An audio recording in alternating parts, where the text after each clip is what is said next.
vais appeler maintenant la société Nouvéal. Bonjour à tous, je vais vous présenter aujourd'hui la solution eFeedback, qui est une solution innovante en e-santé. Donc, je suis Julien Jeannemot, je suis manager au sein de l'équipe Nouvéal. Donc, pour créer le logiciel eFeedback, nous sommes partis des constats suivants. Aujourd'hui, il y a une pression économique importante au niveau des établissements. Il y a des enjeux au niveau de la qualité des soins, de la sécurité des patients.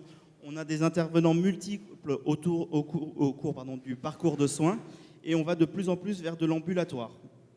On souhaite également mesurer objectivement la qualité des soins et on a des patients qui sont de plus en plus impliqués et qui souhaitent également être informés. eFeedback, le concept d'eFeedback, c'est d'accompagner le patient tout au long de son parcours de soins, que ce soit administrativement, mais également médicalement. Donc, on va avoir tout le parcours qui va être pris en charge, que ce soit l'après-admission, la préparation à l'hospitalisation ou à l'intervention. On va également avoir la partie péropératoire et le suivi post-opératoire. Dans la partie pré-admission d'eFeedback, eh bien, le patient va pouvoir, en ligne et avec son smartphone ou son navigateur, saisir des formulaires, remplir un certain nombre d'informations. Il va également pouvoir prendre en photo sa carte d'identité, sa carte vitale, et différents éléments. Il va également pouvoir réserver des services ou des prestations, par exemple une chambre simple, des repas accompagnants, etc. Donc l'intérêt, c'est vraiment de diminuer les temps d'attente, de diminuer également le taux d'erreur et d'avoir une qualité, une fluidité vraiment importante. Au niveau de la préparation préopératoire qui est proposée aux patients, eh bien, les établissements vont pouvoir envoyer aux patients des checklists, des questionnaires. On va pouvoir lui envoyer du e-learning, des vidéos, par exemple, comment se doucher la veille de son intervention, quel régime alimentaire faire avant une intervention. Il va également pouvoir avoir une visite virtuelle de l'établissement ou des plans d'accès.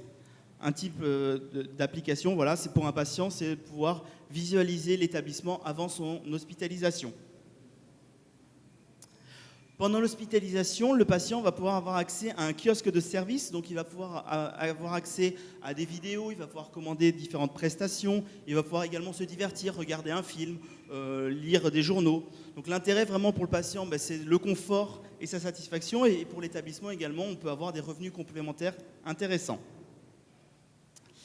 Au niveau du suivi post-opératoire, donc ça c'est le cœur historique d'eFeedback, on va créer des protocoles personnalisés pour les établissements dans lesquels on va déterminer des questions avec des seuils d'alerte. En fonction des réponses apportées par le patient, on va pouvoir avoir des alertes automatiques qui vont être remontées, des alertes rouges ou des alertes oranges, qui vont pouvoir être couplées également avec des objets connectés. L'intérêt pour les établissements, c'est de se concentrer et d'avoir un suivi rapproché sur certains patients. Un exemple type, c'est dans le cadre de l'ambulatoire, plutôt qu'avoir l'appel de la veille et du lendemain, eh bien, grâce à eFeedback, on va pouvoir se concentrer sur les patients qui vont remonter des alertes. Une autre innovation d'eFeedback, c'est la messagerie sécurisée. Donc le patient va pouvoir communiquer avec l'établissement de manière sécurisée et non plus en passant par un email ou quelque chose qui n'est pas sécurisé. L'intérêt, c'est de pouvoir par exemple transférer des photos, une photo de plaie ou de cicatrice, de manière sécurisée, et si le patient perd son téléphone, rien n'est stocké dessus. Donc ça, c'est vraiment une innovation importante. On va également retrouver des statistiques intégrées dans les feedbacks, puisque un des points importants, c'est si on ne peut pas mesurer les choses, on ne peut pas les améliorer. Donc eFeedback va vous permettre d'avoir des tableaux de bord sur différentes informations, et tout ça dans un cadre paramétrable. Alors je vais vous présenter une petite vidéo qui récapitule un peu le fonctionnement d'eFeedback. Avec le stress, j'ai du mal à penser à toutes les choses que je dois faire pour me préparer. Heureusement, eFeedback m'aide à m'organiser. Pour les formalités administratives, je peux envoyer mes documents, réserver mes repas et ma chambre en ligne depuis chez moi.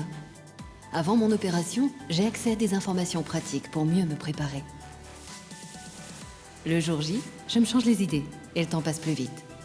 De retour à ma vie active, je reste en contact avec l'équipe soignante. Je réponds à des questionnaires en ligne. On me contactera en cas d'anomalie durant ma convalescence. Finalement, c'était pas si compliqué. Je me suis sentie accompagnée tout au long de mon parcours médical.